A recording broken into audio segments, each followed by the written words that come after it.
I know it's a McLaren hat, but it still counts. I see what you put into there. See what number you put into, Luke. Here we go. Ricciardo is back in Formula One, and I am so happy. You may have seen my video that I did the other day. I was literally almost in tears, but Daniel Ricciardo is back in Formula One. Red Bull ruthlessness is back. Joe, what are your thoughts? Oh, you know what? I was surprised when the news came out, but then I stopped for a minute and thought about it, and I realised that actually it was inevitable and on the cards pretty much since Bahrain. Um, it my first thought was a bit of sadness for De Vries, really, to be honest with you. He is another victim of that ruthless Red Bull system that just chews up and spits out drivers at the first chance they get when they aren't showing what they expect of a driver. But it's hard to be too sad when Danny Rick's coming back into the sport. It's exciting for everybody. He's probably the most popular in terms of, yes, there's huge numbers of Lewis Hamilton fans and Max fans, but those fan bases also cause quite a lot of division and toxicity in the sport. But no one is as well loved as Daniel is, so it's nice to have him back. I think he's the driver that both of those kind of fans can like. Like I Yeah, said in my video yesterday, he's one of those drivers that it doesn't matter what team he's on, you want to root for him. Like, I'm a McLaren fan, so I was happy that Daniel Ricciardo was at McLaren, but I liked him at Renault as well. Even though I dislike Red Bull, I liked the fact that he went back to Red Bull and like went with his and like you just want to root for him because when you get such a happy, funny guy and couple it with talent as well, it's just like, yeah, go on, go for it. And he's just someone that you can get behind, and it's just so nice to have him back. It's such a nice thing. But on Nick De Vries, I really think it was inevitable since Bahrain. I think being a Formula E champion, being 28 years old, which is a very old rookie, coming into the sport with all this pedigree and all this noise, you have to smash it out the park. And if you don't do that, if you let somebody who, in fairness, has been known to have his own feelings as well in Yuki Tsunoda, if you let him beat you nigh on every week in the same machinery, well, then you're just showing that you've not, that potential is clearly elsewhere and it's not in Formula One, because Yuki Tsunoda's questionable as it is. He's a great driver, but I don't think we're seriously considering Yuki Tsunoda as like a top team driver. I'm not sure. Red Bull might pull that out the bag. I'm not. But when you can't beat him, when you like, and there's quite a fairly big gap between the two, then it just shows that you have to leave. And I think Red Bull are quite, yeah, it's ruthless, it's brutal, they get a lot of stick for it, and, it doesn't sound nice. But ultimately, when something's not working, they fix it. And that's probably why they're one of the best cars on the grid at the minute. Well, they are the best car on the grid because they don't hang about. If something's not working, they change it right away and they get to it. And it's clearly working. And I think Daniel is probably going to get some decent points in that AlphaTauri. Not obviously, we're not talking like above a sixth place finish. That's ridiculous. But like, he'll get a few more points than Tsunoda by the end of the season, I believe. And I think that Perez seat is his next year. I genuinely do. But yeah, in terms of De Vries, I think he needs to go and find another niche because Formula One just clearly isn't for him. I want to give some props to Yuki this season. To be fair, I think he's driven that car to its potential and beyond. Really, just to find himself in the points as often as he has takes some doing really in that car that's quite poor. I think he stepped up to being the natural team leader.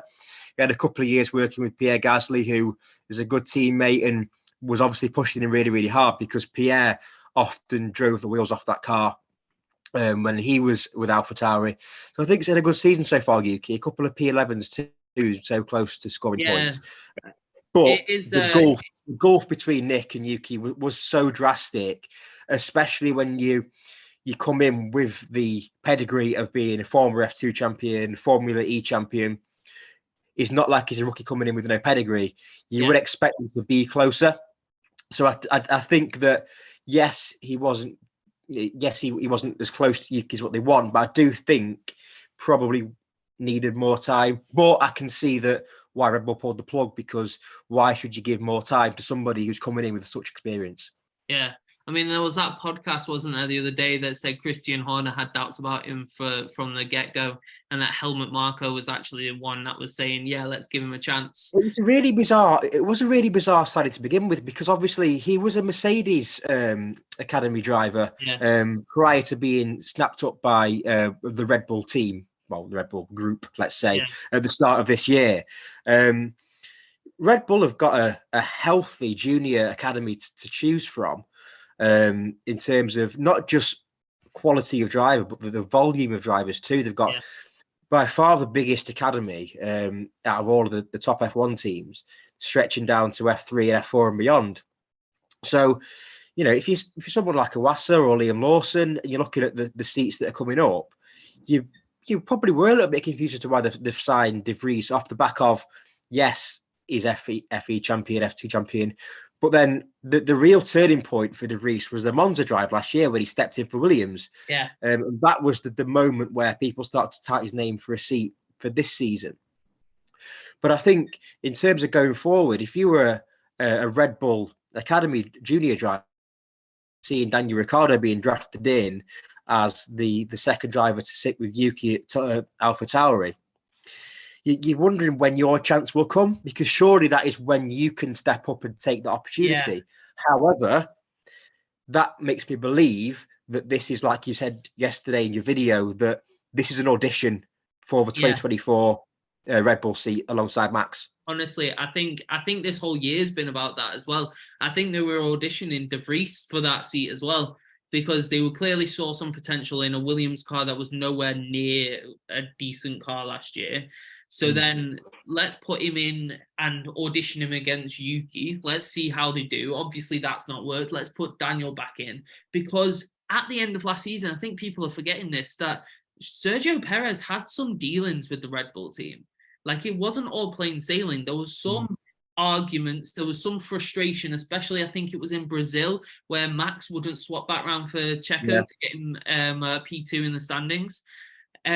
So there was clearly some tension there already. So Christian Horner's not an idiot, all right? He might, you know, some people love him, some people hate him, but he's not an idiot. And he will have seen that, and he will have started planning for that driver change, because they're never going to give up Max, are they? No. So they've got to look at what that seat's going to become available at some point soon. We need to know who we're putting in it. So when you have a junior team that's still on the F1 grid, the most competitive motorsport like thing in the world, like, you've got an amazing resource there in the AlphaTauri team that you can literally just turn around to them for a year and be like, we want your seats to be the audition for our seats. And right, let's go for it. Let's put Yuki and De Vries in. That's not work. Let's put Daniel back in. We know he can drive the wheels off a car. But let's see how he does against Yuki and see which one of them's better and see which one's getting that seat. I literally think this entire season has been about auditioning. I think next season, that AlphaTauri team looks completely different. There's a thing about a name change, I think, as well. A complete rebranding as well, yeah. And I think that's a different team next year. It's back to the roots of being a young Red Bull team that's like training these drivers up. But for this year, they needed to find that next Red Bull driver. And yeah, I think if I'm honest, I think it's a good idea. Because if you're Red Bull, you don't need to sacrifice your championship goals to test out drivers in your own seats. You can do it to a team, into your junior team who are currently at bottom of the standings. It's a nice luxury to have. Yeah. You know, it's almost like having a B team playing in the same league as you. And it's also handy for back markers too, if you're lapping the field and you need someone to get out of the way. Yeah. If it's an AlphaTauri in front of you, they might be a little bit more accommodating, especially if it's one of the drivers that want the Red Bull seat for next year. Yeah, they're not going to crash into Daniel on you. YouTube, you're waving Max past. Yeah. No hold up at all. Yeah, you're just hoping you can get back in Max's DRS and try and hold with him for a few laps afterwards. Really, that's what Yeah, McLaren good did luck all with that to weekend at anybody. Silverstone.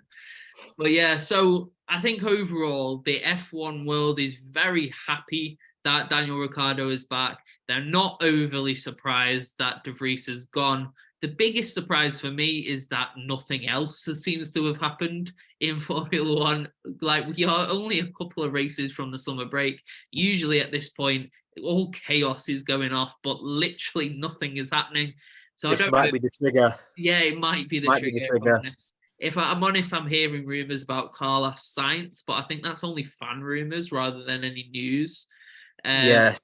But yeah, we'll see what happens. But I'm very happy that Ricciardo's back. All right, brilliant. Thank you for joining us this week. Can you please leave a like on the video and subscribe? We are wanting to create this community, especially to get us up to 1,000 subscribers, and your subscription would really help us do that. We will be back every week, hopefully. We're hoping to post on a Saturday, so make sure you've got those notifications on, and we will see you next time. Thank you very much. Goodbye. Cheers, guys. Thank you.